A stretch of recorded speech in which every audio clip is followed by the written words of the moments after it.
Now what we're gonna do is we're gonna actually start using the machine. And I'm gonna show you how to cut an edge cut key. This is sort of like, you know, best case scenario if they have a key that, you know, is, I don't know if that'll get into focus. Probably not. Okay, but this is an SC1. I'm just familiar with it, so you know, you could go through the whole key identification process. But let's say we've, you know, looked at a customer's key. This is the customer's key, and we've decided that it is an SC1. What we're going to go ahead and do is we're going to now cut the key. It's preferable, you don't necessarily have to, but it makes it easier if you take the key off their key ring, because sometimes it gets stuck in the carriage and it just makes it sort of hard. I'm not going to do it this time, but most cases I would recommend, if you're making a lot of keys, take it off. It helps it just to be more accurate, and it's just easier to maneuver. So, okay, so this is your single-sided edge cut key. It is an SC1, so it's this key right here. This key right here is the SC1. We're going to be cutting this. Okay, so first off, this is the carriage. This is not released yet, but what we're gonna first do is we're gonna put this key on the left side. So the key that you're gonna be duplicating, the customer's key, is gonna be on this side, okay? So what we wanna do is you wanna put it in. You see what I did is I'm using my finger right here to push down because I wanna make sure that this is flat against this. You don't want it to be like this or like that. You know, even a minor amount off. You know, so let's say if you tilt it like that, that could mess up the key cut. I'm gonna try to zoom in a little bit so you get a better view. Oh, I think that's it. But yeah, so you'll be able to see it. I'm also recording on this side as well, so you'll be able to get a better feel. So this, I'm using my thumb right here. I'm just gonna use that. I'm using my thumb to put it in and then hold it down. So now it's nice and flat. Okay, put this camera down, nice and flat. And I am going to now tighten this. So you turn it clockwise this way to tighten it. So now that's in. You put it all the way up to the shoulder stop. It'll stop because there's a thing on the side that will stop it, and that's the shoulder. So now we put that in, it's flat, it's parallel to the vice grip carriage. Same thing, the key blank now, this is our key blank, has not been cut yet. Will not go into focus at all. Let's try that. Oh, that's terrible. But we're gonna go ahead, there it is, took forever. But we're gonna go ahead, we're gonna cut this side. We're gonna cut this key, and we're gonna put it on the right side, okay? So put that in, and then we're gonna tighten it. Okay, so now what we're gonna do is we're gonna release the carriage by pushing down, okay? We're pushing down, and we're pulling the knob with these two fingers. Pushing down, pulling the knob. So that releases the carriage. Now you see it goes all the way this way. That's it holding in place. Pull the knob, push down, pull the knob, and now we're ready to cut. Now, most important thing, when we're cutting, I'm gonna do a little close up. So most important thing is you'll notice that the edge of the key goes against that tracer right there, okay? Now you see that, I can't really zoom in, but you'll see right where the edge of the key is, you want it perfectly flush against the cutter. If it's not perfectly flush, that's where we have to make an adjustment. This is probably the most important part in cutting the key itself, is that we have to make sure that that right there is flush. And I'll show you how to do that. So there's two ways. You can actually do just more of like a visual, sort of visual inspection on it. Hopefully I'm not like blocking the way. But what I'm gonna do first is there's a gap. So there's a tiny gap on this side, and we wanna close that gap as much as possible so that the blade, the key cutter, is right against the edge or the tip of the key. And how we're gonna do that is if there's a gap on this side, key cutter, if there's a gap and we wanna close that gap, we're gonna take the key that we're duplicating, the customer's key. So we're gonna release it. We're gonna move it this way, the estimated amount of the gap. So whatever this gap is, I'm obviously, of course, exaggerating, but let's say if the gap is this big between the key tip and the key blade, we want to move the customer's key that much this way. And that's gonna give us enough room for the key to now move closer to the key cutter. So I look at it, I estimate it, it's a tiny, tiny bit. I'm gonna move it over a little bit. Okay, I think I got it. I've noticed that this doesn't feel like it's holding the key tight enough. So I'm gonna tighten this a little bit so that it goes down further.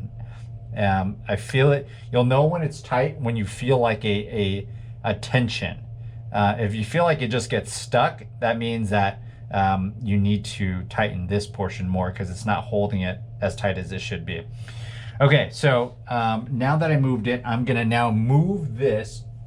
I'm taking, let's see, taking my hand right here, okay, and I'm gonna move this closer, okay, so that the key is right against the key cutter. So, and how I can test this, you can look at it visually, but sometimes you won't be able to tell. If I moved it too much, you'll start hearing the key being cut. So you want it perfect. So we're gonna move this slowly, okay? So I'm gonna turn on the key cutter, and I'm gonna turn it on, and I'm gonna move it to the right, and I want to hear a tiny, tiny bit of the key being cut. Not a lot. It has to be barely touching it. That's when you know it's like perfect where it's at. And I move it in slowly because this key might not be hitting the tracer yet. So I want it where I can hear the sound. Once I hear this cutting sound, it's like I don't know how this, it's like a shearing of metal sound, very lightly. So you want to hear that, and then we're gonna move this key. We're gonna adjust this key after we hear that sound. Okay, so I'm gonna do it right now. It might be a little loud.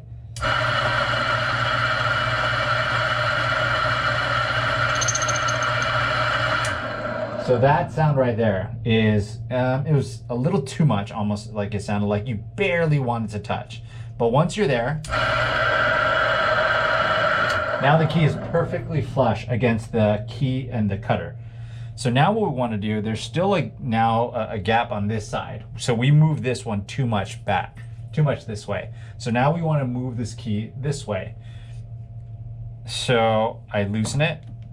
I'm pushing down with this finger to keep it parallel, and I'm pushing it forward. Once I push it forward, it's right against the tracer, and now I am tightening it. Now that that's done, that is the setup of the key. After this, it's super easy to do. This is probably the hardest part, is making sure that the key is perfectly lined up with your key that you're cutting against the tracer and the key that you're duplicating against the cutter. It has to be perfect together.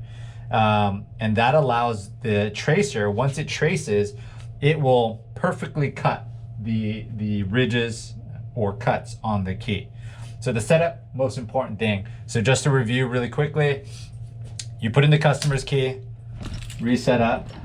You basically put in the customer's key, this side, you put it in. This one, you just put it all the way into the shoulder So it gets stopped right here. And then you release the carriage, gap on this side, move this one back a little bit, turn on, get the sound. I got it already. Wait till the blade stops. Put your thumb against this to put pressure so it doesn't move the carriage when you adjust this key. So released it, push the key forward with this finger right here that's holding it, and now I'm retightening. Perfectly set up ready. Now what you do is, the cutting is easy. This is called a semi-automatic cutter, so you really don't need to put too much pressure on this. You're not pushing it this way that much. You're just sort of applying a little bit of pressure, allowing it to cut. Now, this is important.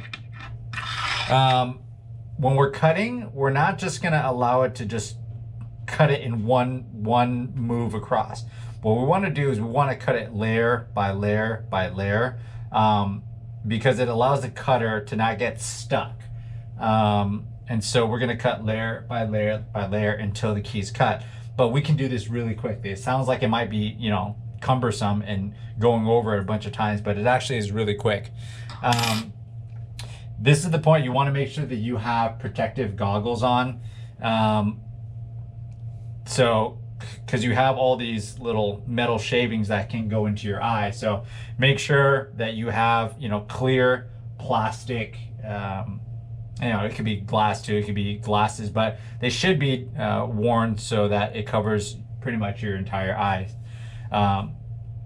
So once you have that on, what you do is you literally turn this on. You can now control it. Remember, cutting layer by layer. So